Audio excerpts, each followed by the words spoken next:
मौत के बाद भी लोगों को पानी नसीब नहीं हो रही है। सैकड़ों लोग 3 महीने के अंदर काल के ग्रास में समा गए हैं और उनकी राख जो है इन नदियों में पड़ी हुई है। ये हवा की आवाज नदी के बीच धारा की है। जिस नदी से पानी के कलकल निनाद की आवाज आनी चाहिए, वही नदी सूखे रेगिस्तान के ऊपर चलने वाली हवाओं की तरह यहाँ गुजर रही है। और ये आवाज वही है। ये राजस्थान का रेगिस्तान नहीं, बल्कि पलामू के कोयल नदी का हाल है, जहां पूरी नदी ही सूख गई है।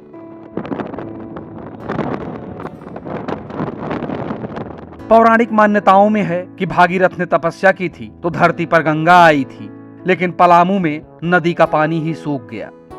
ये बदलते भौगोलिक समीकरण का मामला है या रूठे कुदरत का। जिस नदी में कभी कलकल निनाद की आवाज होती थी, वह सूखे रेगिस्तान की आवाज दे रही है।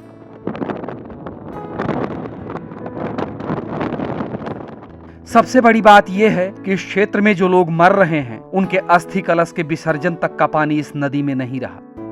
पहले जब चिता जलती थी तो पानी से चिता की आग ठंडी की जाती थी, लेकिन अब नदी में पानी ही नहीं है तो चिता की आग तक ठंडी नहीं हो रही है।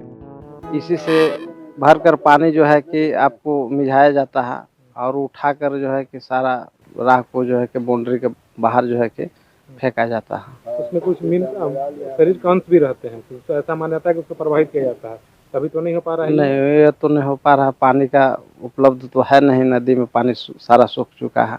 नदी में डाल देते हैं, अभी बालू के किनारे लगा दे रहे हैं।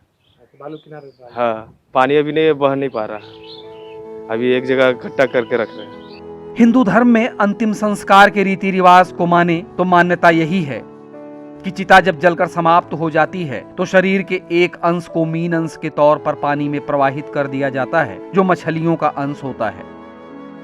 अस्थियों को पानी में विसर्जित कर दिया जाता है, लेकिन इस नदी का हाल देख लीजिए, खुद सूख चुकी है। ऐसे में हिंदू धर्म की हर मान्यता ही इस नदी के घाट पर दम तोड़ दी है, क्योंकि यहाँ न तो चिता की आग ठंडी होगी और न ही जलाए गए लोगों की अस्थियां ही नदी में विसर्जित हो पाएंगी। हिंदू समाज में ये जो है सो अंतिम संस्कार के लिए नदी को श्रेष्ठ माना गया है। और कोई भी काम, जैसे गंगा नदी यहाँ से बहुत दूर है तो यहाँ पर नज़दीक है, जहाँ लोग का अपना नज़दीक रहता है वहीं पर विसर्जित कर देना है श्रेष्ठ रहता है, मुक्ति मिलती है, ऐसा माना जाता है।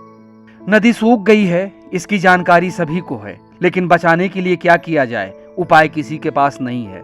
पर्यावरणविद अपनी नाराजगी और सुझाव दोनों दे रहे हैं।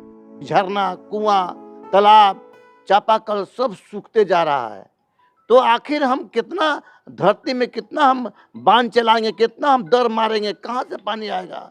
क्योंकि वर्षा का प्रतिशत जो घटा है, जिसके कारण जो है आज प्रदूषण बढ़ा है, गर्मी बढ़ा है और जनसंख्या विस्फोट हुआ है, जिसके कारण आज जल संकट तो उत्पन्न हो ही गया है तीसरा विश्व युद्ध के रूप में। जो लोग चिरनिद्रा में सो गए, उनका जो होना था वो हो गया, लेकिन जो लोग धरती पर हैं, उनके साथ जो हो रहा है वो किसी अनहोनी से कम नहीं है, क्योंकि नदी का सूख जाना एक सभ्यता का मर जाना है। विचार करना होगा, नहीं तो सूखे रेत के अलावा हाथ कुछ नहीं आएगा।